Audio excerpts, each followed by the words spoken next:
Hello बच्चों, मैं हिरेन त्रिपाठी। इसके पहले हम लोग कर चुके थे मेथड ऑफ चार्जिंग एंड आज हम लोग करेंगे कूलम्ब्स लॉ इन इलेक्ट्रोस्टैटिक। ठीक है बच्चों, चलो चलो हेडिंग डाल लो Coulomb's law.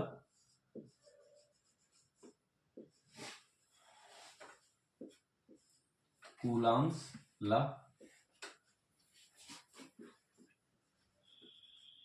In electrostatic. Coulomb's law in electrostatics है ना बच्चों। Coulomb's law in electrostatics. ठीक है भाई, कूलम्ब्स लॉ एप्लीकेबल किसके लिए?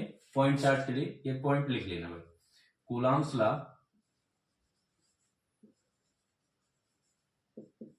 Coulomb's law are applicable only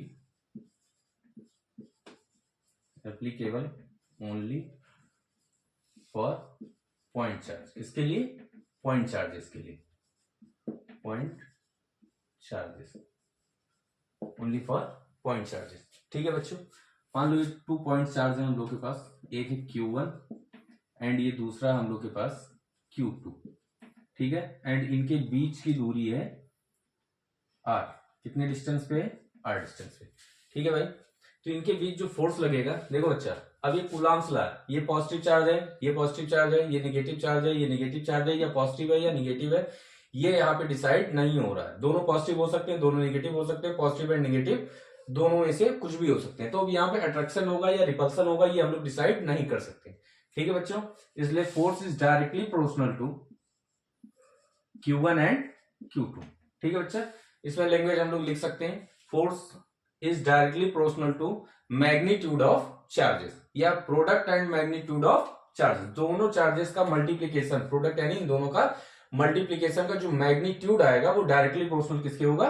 force के। ये अपनी लैंग्वेज में बना के हम लोग लिख सकते हैं। ठीक है भाई, and force is inversely proportional होगा किसके?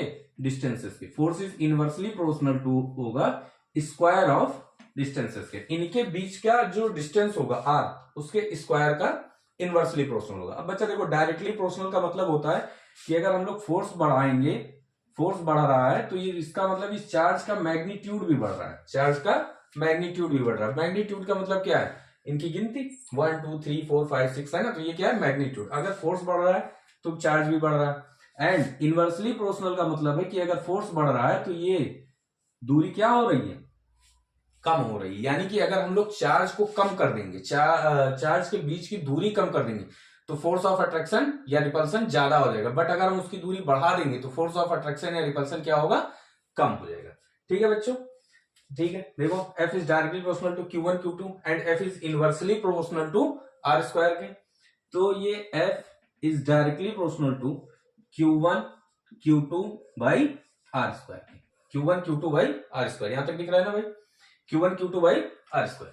अच्छा देखो, अब ये डायरेक्टली प्रोपोर्शनल है। इस डायरेक्टली प्रोपोर्शनल को हम लोग को क्या करना है भाई? हटाना है, और ये हमारा परम सिद्ध अधिकार है। अगर यहां से इसको हटाएंगे, इस डायरेक्टली प्रोपोर्शनल को हटाते हैं, तो यहाँ पे एक कांस्टेंट टर्म आता है, और वो क्या है? K। F equal to K Q1 Q2 by R square. F equal to K Q1 Q2 by R square. अब बात आती है K क्या है? K बच्चा क्या है? ये डिपेंड करेगा मीडियम पे, बट इस K की वैल्यू क्या है? K equal to 1/4 pi epsilon naught. किसके बराबर है? K equal to 1/4 pi epsilon naught. ठीक है भाई, एंड इस 1/4 पाई एप्सिलॉन नॉट की वैल्यू होती है 9 इंटू 10 की पावर 9। 9 इंटू 10 की पावर 9। ठीक है भाई, K किसके बराबर है? इसके, एंड इसकी वैल्यू है ये, यानी K की जगह हम इसको भी पुट कर सकते हैं। ठीक है बच्चों, हाँ, देखो, ये चार्ज की फार्मूला हम लोग का क्या आ गया? F equal to 1/4 pi epsilon naught Q1 Q2 by R square. And ये कहां पे है? वैक्यूम में। कहां पे है? वैक्यूम में। कब लेंगे इसे हम? वैक्यूम में। कहां पे लेंगे? वैक्यूम में, या फ्री स्पेस। कहां पे? फ्री स्पेस भी कह सकते हैं इसको, एयर में, है ना? एयर में जब ये दो चार्जेस हम लोग पुट करेंगे तो फोर्स की वैल्यू क्या आएगी? 1/4 pi epsilon naught Q1 Q2 by R square. ठीक है बच्चों, यहां तक का हम लोग का हो चुका है। इसको मैं रफ करूंगा, नोट कर लें जल्दी से। कूलम्स लॉ, ठीक है, ठीक है भाई। कब? जब हम इसको एयर में रखेंगे या फ्री स्पेस में या वैक्यूम में रखेंगे तो कूलम्स लॉ का फार्मूला क्या आ गया, F is equal to Q1 Q2, F equal to 1/4πε0 Q1 Q2 by are square. ठीक है भाई। उसके बाद देखो, अगर हम इसको किसी मीडियम में पुट करते हैं, किसी मीडियम में मान लो कि हम दोनों चार्जेस को उठा के कहाँ डाल दे रहे हैं, वाटर में डाल दे रहे हैं या ऑयल में डाल दे रहे हैं, तो इस पे क्या फर्क पड़ेगा, है ना। तो यहाँ पे ये फार्मूला चेंज हो जाएगा, एफ की वैल्यू क्या आ जाएगी, F equal to 1/4πε, epsilon naught नहीं होगा, क्या होगा, सिर्फ epsilon, 1/4πε Q1 Q2 by are square, Q1 Q2 by are square. ठीक है बच्चा। एप्सिलॉन नॉट क्या है, एप्सिलॉन नॉट परमिटिविटी, PERMITIVITY,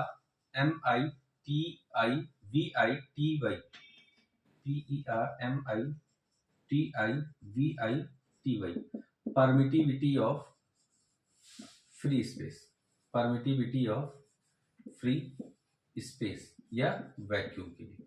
ठीक है बच्चों, वैक्यूम के लिए। एंड एप्सिलॉन क्या है हम लोग का, permittivity of,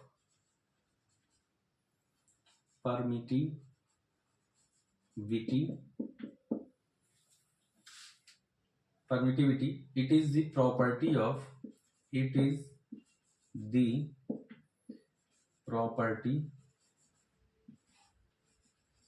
property of medium which determines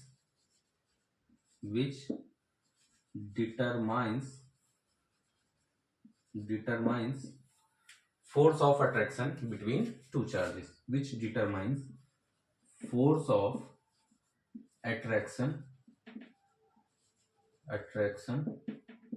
between two charges,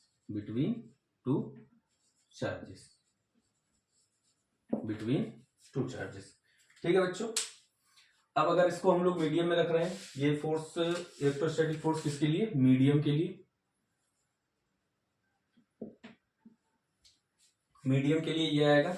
and अगर हम लोग वैक्यूम में या एयर में रखते हैं तो 1/4πε0 Q1 Q2 by are square. ठीक है बच्चों, यहां तक का नोट कर लें। उसके बाद आता है next, the force between two charges, it depends on three factor. The forces between two charges depends on three factor।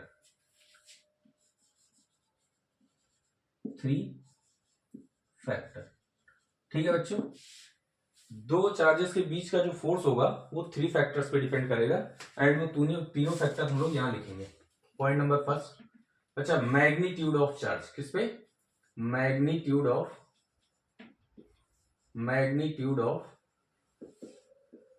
Charges, charges के मैग्नीट्यूड पे।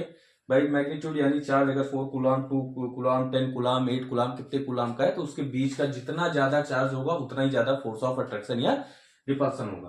Point number second, distance between the charges, distance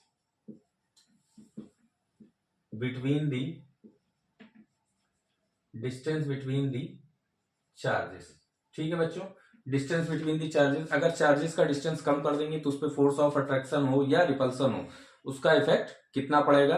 अगर कम करेंगे तो भाई force ज्यादा लगेगा। अब अगर डिस्टेंस हम बढ़ा देंगे तो फोर्स क्या हो जाएगा, उस पर कम हो जाएगा।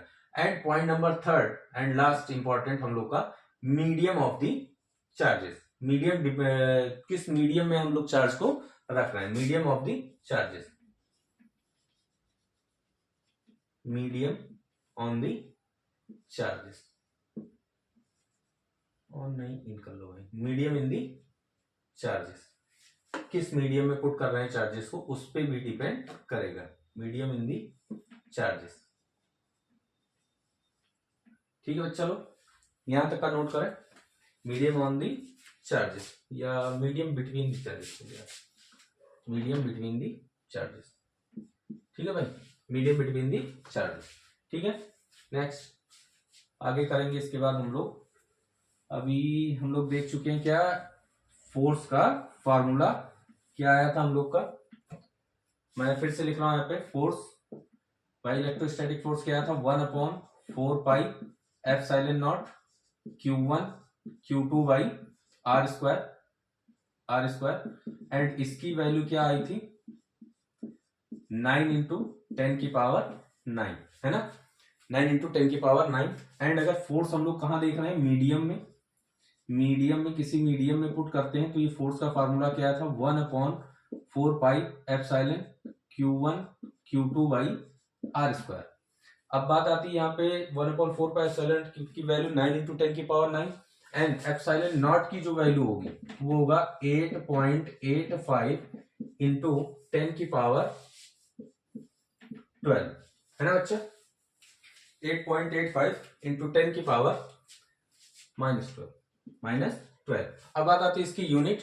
अभी हम लोग यूनिट एंड डायमेंशन निकाले नहीं है, इसके नेक्स्ट वीडियो में हम लोग करेंगे एप्सिलॉन एंड एप्सिलॉन नॉट के बीच का रिलेशन यानी रिलेटिव परमिटिविटी एंड इनका unit and dimension and Coulomb's law in vector form. ठीक है बच्चों, चैनल को लाइक सब्सक्राइब करते रहें। Thank you.